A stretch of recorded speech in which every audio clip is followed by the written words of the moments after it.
Noong October 10, mayroon tayong nakitang mga video or nabalita sa Net25 na ang Pangulong Duterte ay pumunta doon sa INC or Iglesia ni Cristo. Ang ano ko lang dito, kaya nilagay ko ito ng reaction. Ito tungkol to sa pagbisita niya dahil ipasok ko muna tong ano na to.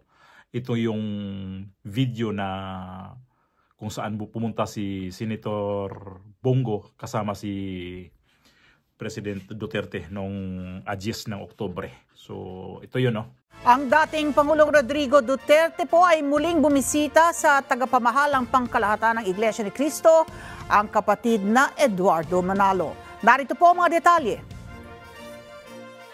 Nitong Huwebes, Oktubre 10, nang dumating sa Iglesia ni Cristo Central Office si dating Pangulong Rodrigo Duterte. Malugod siyang tinanggap bilang paggalang sa dating lider ng ating bansa. Matatandaan na bago matapos ang kanyang termino bilang presidente noong June 30, 2022, muli siyang bumisita sa Executive Minister ng Iglesia ni Cristo, ang kapatid na Eduardo V. Manalo. Sa kabuuan ng kanyang termino bilang Pangulo, ang INC ay naging mabisang katulong ng pamahalaan sa mabubuting adhikain nito na matulungang ang ating mga kababayan lalo na sa panahon ng krisis at mga kalamidad. Sa kasagsagan ng pagharap ng bansa sa pandemya bunga ng COVID-19 ay lalong pinatunayan ng Iglesia ni Cristo ang pakikiisa at pagtulong sa pamahalaan. Samantala sa muling pagdalaw ng dating Pangulo ay patuloy niyang kinikilala ang malaking kontribusyon ng INC hanggang sa kasalukuyang administrasyon ni Pangulong Ferdinand Marcos Jr. Nasaksihan din ng dating Pangulo maging ang mga malalaking gawaing pansibiko ng Iglesia sa ibayong dagat, pangunahin na ang lingap sa mamamayan na nakatutulong hindi lamang sa marami nating mga kababayan na OFW, kahit pa sa mga non-Filipino ay tumutulong ang Iglesia. Nakasuporta ang INC maging sa mga proyekto ng pamahalaan sa iba't ibang panig ng mundo. Ang isa sa itinuturing na napakalaking ambag ng INC sa lipunan ay ang pagtuturo nito sa mga kaanib na maging mabuting mamamayang Filipino, maging masipag sa hanap buhay at pagiging masunurin sa batas at sa pamahalaan. Ayun yung sinasabi ko nga na ang mga tao ba na purkit si Duterte ngayon ay kumandidato, hindi naman siya kumandidato ng national election. Lokal naman ang tinakbuhan niya. Nasa ano siya, kumandidato ng mayor ng Davao City. Pero ewan ko ba itong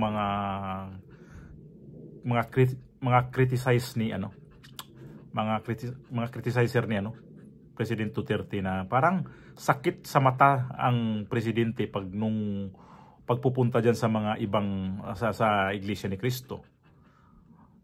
Nung time na rin na pumunta si Sara Duterte noong sa Iglesia ni Cristo din, ganun din. Grabing pag-react. Mayroong iba dyan, kahit ako Iglesia ni Cristo ako, di ko ibubuto yan. So, anong gusto natin palabasin dito? Ang mga Duterte pag nanahimik, tirahin natin. Tirahin nyo. Lalo na sa mga kritisismo. Sa mga nag-criticize. Tirahin nyo. Ngayon ang presidente, pumunta to sa Iglesia ni Cristo para pagpasalamat. Diba sinabi naman doon na nung bago siya bumaba sa kanyang pagka-presidente, pinuntahan niya ang Iglesia ni Cristo. Yun, politika pa rin yun. Ito ngayon ang pumunta siya ngayon sa Iglesia ni Cristo, politika pa din. Wala na ba talaga silang puntahan na hindi lang politika? Parang ang ano kasi dito sa inyo ngayon, yung naharap kasi sa mga puro paratang pa lang naman yan eh, yung mga nyo, yung nakikita ngayon sa investigasyon sa Quadcom, sa Kongreso. Puro paratang pa yan. Ang pagkaano na sa inyo, para na siyang convicted na. Para siyang may may hatol na. Makinig tayo, intindihin natin yung mga balita. Huwag tayong maniwala sa mga chismis-chismis lang. pakinggan din natin. Lahat ba namang mga nakikita natin sa mga Duterte, sobrang sama na talaga sa ating bansa? Halimbawa lang, ito si Bongbong Marcos, pupunta ulit sa KOJC. Anong sabihin na naman yan? Ang mga kritisismo ni Bongbong Marcos, bakit pumunta dyan? Kasi mga Duterte yan.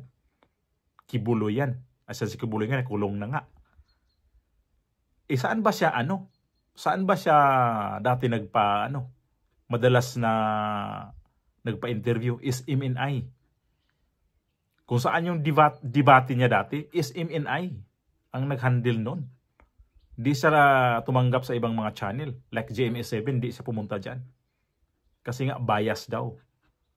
Kasi ewan ko lang kung may napanood yun yung interview niya dati na in-interview siya kasi ni Jessica Soho dati na parang talagang direct to the point talaga yung pagka-interview na yun. Kaya siguro doon binabaon niya yung isip niya na bias ang GMA7.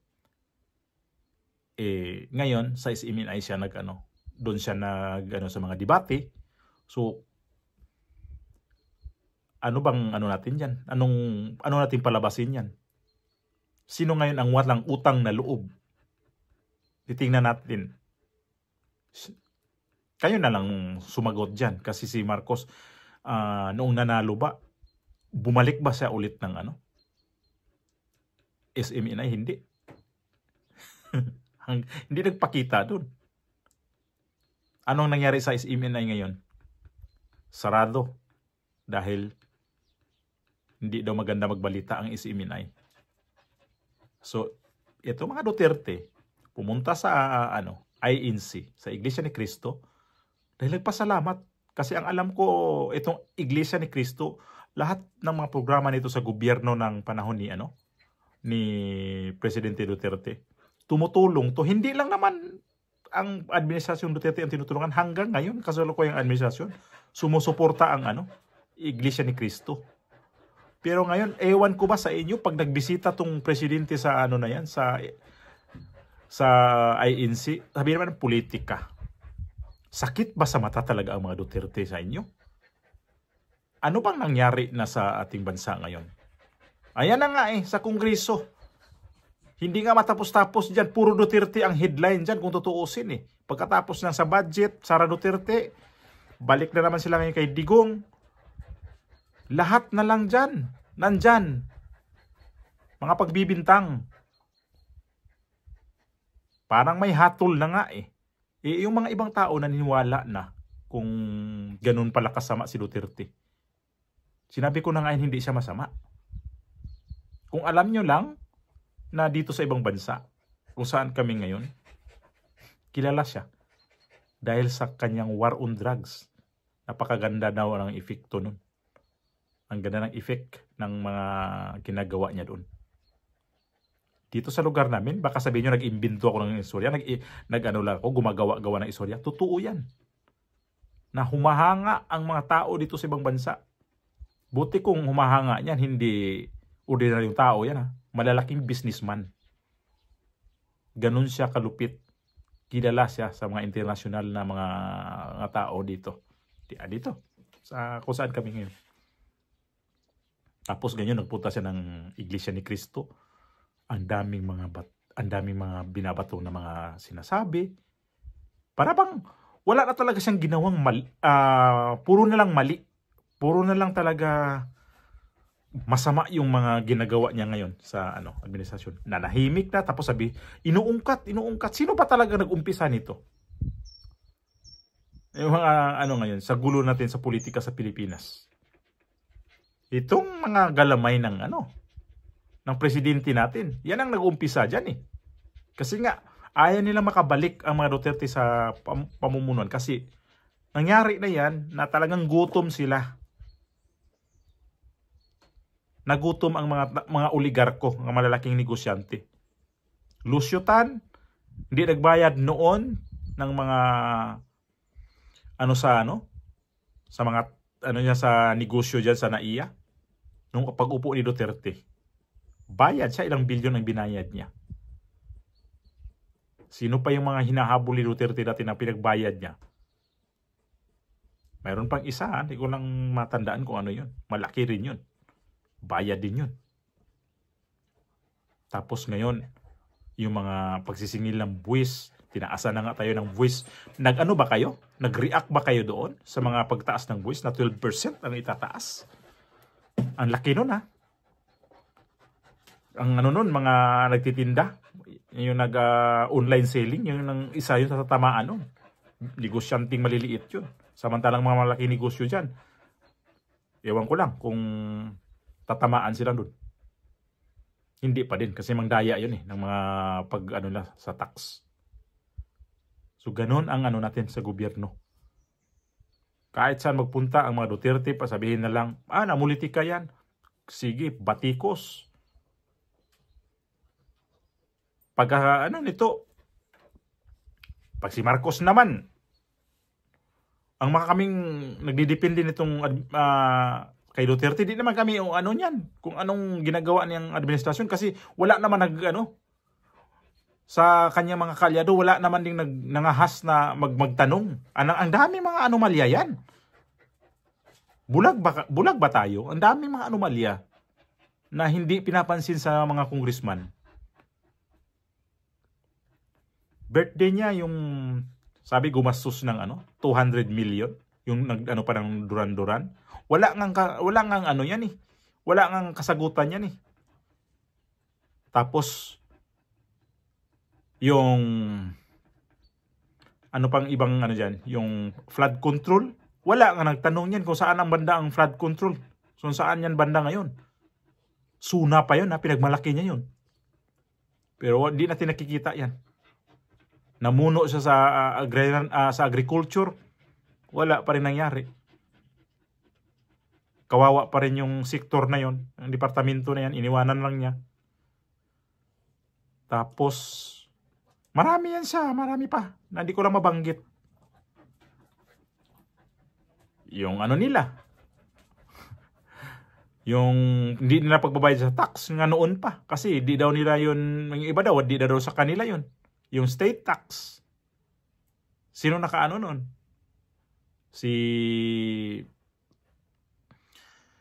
Ito si Isko Moreno. Magbayad ba sila ngayon? Hindi. Natapalan na lang yung mga issue na yan.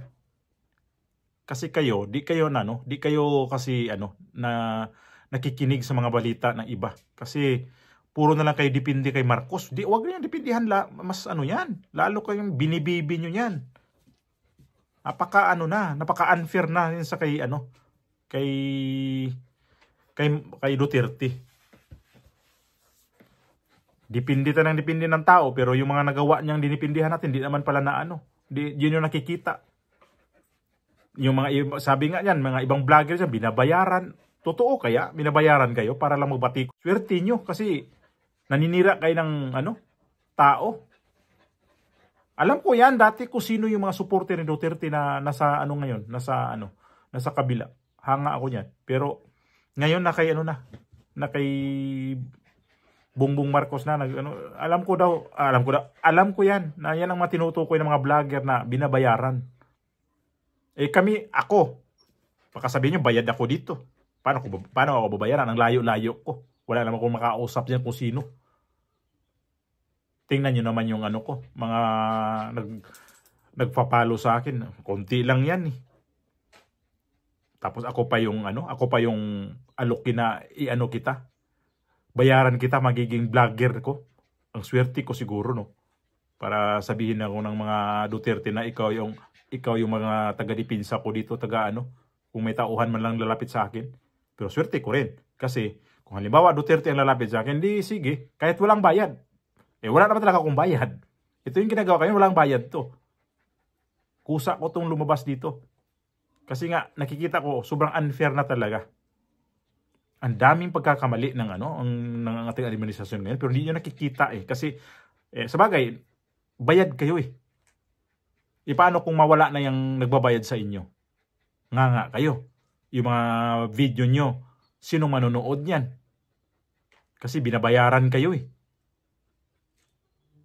napaka-unfair nyo. Huwag kayong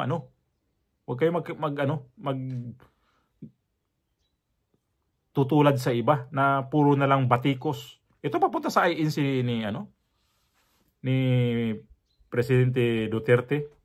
Ang ganda nito kasi yung presidente na ngayon, ewan ko, nagpakita sa INC yan eh. Sinuportaan din yan eh. Nung nagkandidato siya, sinuportaan yan. Nagpakita ba siya ulit doon? Hindi ko matandaan. Mag-comment na lang kayo kung kailan siya bumalik ulit doon. Hindi nga siya pumunta nga sa sa KOJC na kung tutuusin ang KOJC talaga ang nagano sa kanya sa Mindanao. Pero itong presidente natin, tingnan nyo. Porkit ba ang Iglesia ni Cristo mas malaki kaysa KOJC ang kanilang mga miyembro, sabihin nyo, nanghingi ng buto yan.